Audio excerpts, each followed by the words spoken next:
आपने हार और जीत की बात की। महाराज जी, क्या होता है कि जैसे हार गए तो बहुत निराशा आ जाती है। तो कभी कभी क्या होता है कि जैसे मान लो एक भारत का कोई मैच चल रहा है, पूरे देशवासियों का एक आस्था होती है, और वो कोई हनुमान चालीसा पढ़ रहा है, कोई हवन कर रहा है, और फिर हार जाए तो एक निराशा आती है कि भगवान ने हमारी इच्छा पूरी नहीं की। तो नहीं। हमसे इसमें अभ्यास काम आएगा या महाराज जी प्रभु का जैसे कोई। इसमें हम आपको बताएं, अभ्यास काम आएगा। बंदूक रख दिया, गोली रख दिया, और अभ्यास की त्रुटि है, और पूरी हनुमान चालीसा पढ़िए कि हम अभी शूट करेंगे, तो बस वो ये व्यर्थ की बातें हैं। नहीं, ये व्यर्थ की बातें। ऐसी जगह भक्ति का प्रयोग करके उपहास नहीं कराना चाहिए। उसमें अभ्यास काम करेगा भाई। अगर अभ्यास शब्द भगवान ने उपदेश न किया होता तो हम मान लेते अभ्यास योग युक्त चेतसा नान्यगामिना। अर्जुन, तुम ऐसा अभ्यास करो कि तुम्हारा चित्त सदैव मेरे में लगा रहे। अब हमने जिंदगी में कभी बंदूक है नहीं पकड़ी, अब हम रख दें और सारे मंत्र उच्चारण करें कि अब हम उठाएंगे और सीधे लक्ष्य में मारेंगे, कभी नहीं लगेगा। कि भगवान हमारा निशाना सधवा देंगे, कभी नहीं। गुरु करो किसी गोली चलाने वाले को, और उससे अभ्यास करो, और नाम जप करते रहो। तुम्हारी भागवती की यात्रा है, लेकिन गोली चलाने की यात्रा में तुम्हें किसी गोली चलाने वाले का ही जो शिक्षास्पद है वो अनुकरण करना पड़ेगा। एक आंख बंद करो, एक ऐसा लक्ष्य करो, ऐसा सालों अभ्यास के बाद वो जरा में ऐसे गोली मार देगा। अभ्यास, इसमें प्रार्थना, इसमें सब नहीं। ये बहुत उपहास का विषय है कि हो रहा है क्रिकेट, हम कर रहे हैं हवन, समझ रहे। अब वो अभ्यास में देखो, कुछ ऐसे लोग होते हैं जो बिल्कुल भगवान को नहीं मानते, जैसे विदेश के ऐसे खिलाड़ी होते हैं, कोई भगवान से मतलब उनका नहीं। वो अभ्यास में रात दिन उसमें इतना कि वो बाजी मार ले गए। अब हमारे यहां छोटी छोटी बातों में भगवान को सामने कर दिया जाता है। अभ्यास और सांसारिक क्रियाओं में अंदर भगवान को रखते हुए चलो। अब जब हार हो जाती है या हम कोई ऐसा विपरीत फल देखते हैं तो कर्मण्ये वाधिकारस्ते मां फलेषु कदाचन, हम उसमें समान भाव लाते कि चलो कोई त्रुटि हमसे अभ्यास में हुई।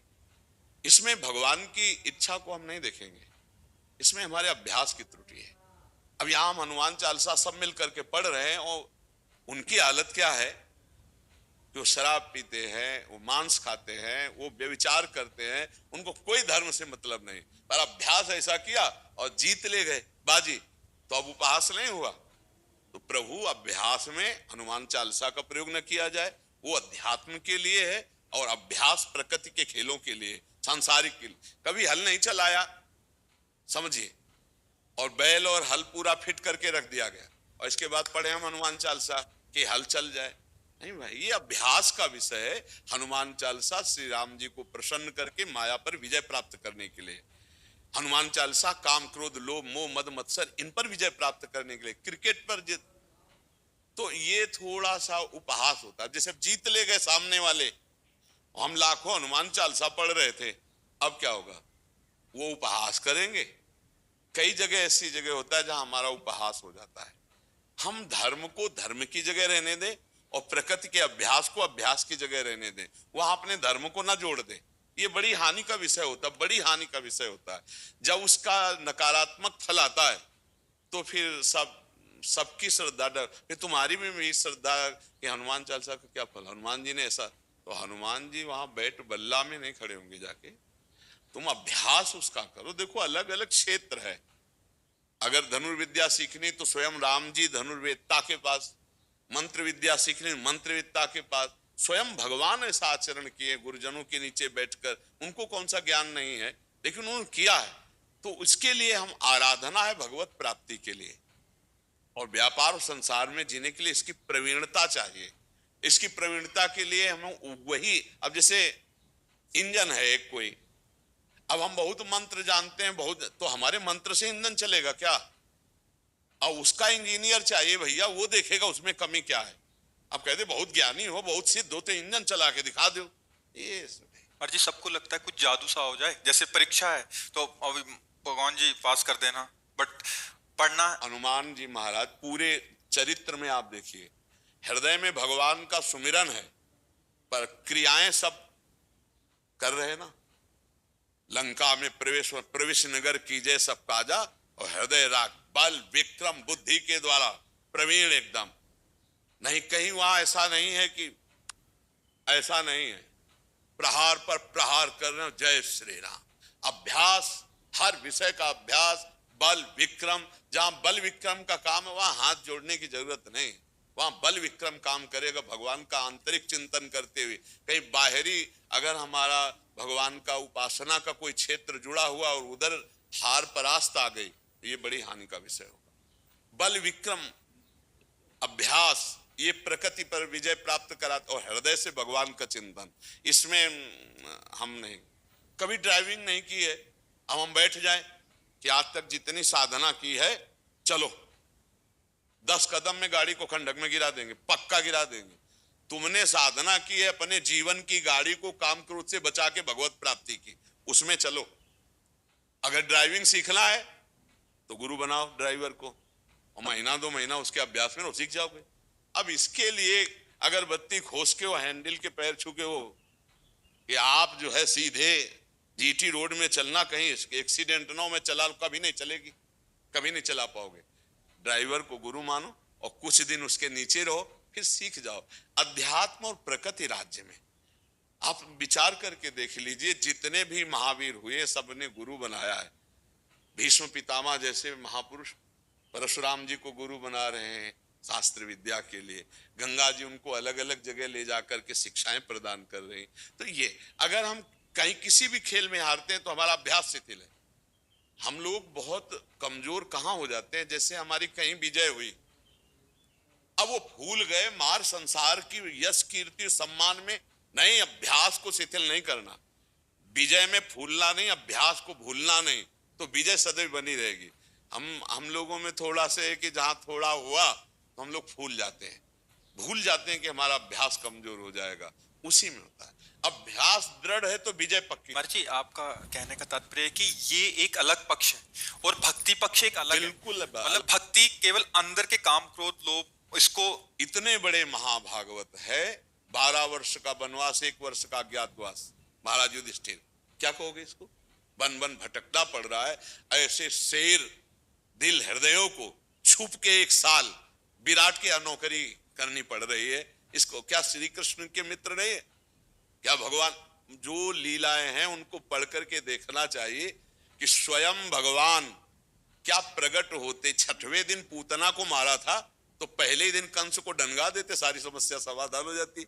लेकिन भगवान छुप के रात्रि में जा रहे हैं कि नहीं जा रहे? गोकुल छुप के जा रहे हैं, रात्रि में जा रहे हैं। नहीं तो जैसे पूतना को 6वें दिन मारा था, 6ठी के दिन वो गई थी मारा, पहले ही दिन डंगा देते, कंस को समस्या का समाधान हो जाता। लीला है, भगवान का मार्ग अध्यात्म है। हम धर्म के द्वारा चलें, अध्यात्म ये है, लेकिन हम उसमें हमारा अभ्यास काम करेगा।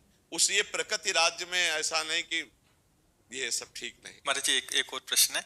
जैसे जहां हमें बहुत आस्था होती है या जहां बहुत ऐसा होता है तो हम मांगते हैं कि हे प्रभु ऐसा हो जाए, अगर नहीं होता तो उसमें फिर हम क्या भाव रखें? हम कई बार कहा है कि मांगना हमारा अधिकार है, हम भगवान से मांग सकते हैं, पर ये छूट देकर नहीं, हमारी आस्था नष्ट हो जाएगी।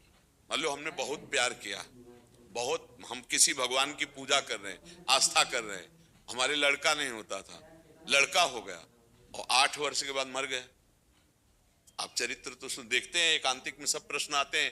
अब वो कह रहे हैं हमारी भगवान पे आस्था नहीं रह गई, हमारे भगवान ने हमारे साथ बुरा किया हमारे बेटे का। वो आया ही इतने वर्ष के लिए है, उस जीव की इतने ही वर्ष के लिए गति है। अब उसको अगर लौकिकता में आप ना समझ करके भागवतिकता में जोड़ दोगे कि भगवान ने, तो फिर आपकी अश्रद्धा हो जाएगी। बहुत समझना चाहिए, अध्यात्म अलग वस्तु है और भौतिक संसार के क्षेत्रों में ये अलग वस्तु है। हम उसको उससे ऐसा ना जोड़। देखो जब युद्ध क्षेत्र चला तो लक्ष्मण जी को वीर घातनी लगी, भगवान राम सब सामर्थ्यशाली है, लेकिन जाना पड़ा द्रोणागिरी, वहां से संजीवनी औषधि लानी पड़ी, लक्ष्मण जी को पिलाया गया। कौन है लक्ष्मण जी? अगर फुसकार कर दे तो पूरा विश्व भस्म हो जाए। शेषनाग अनंत, अनंत महिमाशाली भगवान शेष है, वही लक्ष्मण जी को वीर घातनी, और उसी के बाद दूसरी शक्ति का प्रयोग करता है। ऐसे करने मात्र से चली गई। तो उन्होंने दिखाया कि ये जो युद्ध क्षेत्र है, ये जो संसार क्षेत्र है, इसमें जो नियम है उसको पालन करना पड़ेगा। औषधि से तो औषधि ही आई, राम जी ने ऐसा नहीं कहा, ऐसे नहीं किया, और ऐसे कर देते तो हो जाता, लेकिन राम जी ने ऐसे नहीं किया। विलाप करते रहे, हनुमान जी गए बड़ी मुसीबत से, बीच में काली नेमी मिला, कितना संकट, वहां पूरी सब संजीवनी की तरह चमक रही तो पूरा पहाड़ उखाड़ के लाए, उसमें भी समस्या, भरत जी ने बीच में गिरा दिया, भरत जी ने मारा बाण के, उन्होंने समझा कोई असुर पहाड़ फेंक ले, तो पहाड़ और हनुमान जी सहित पूरा ऐसे, फिर जब पता फिर आए लेके।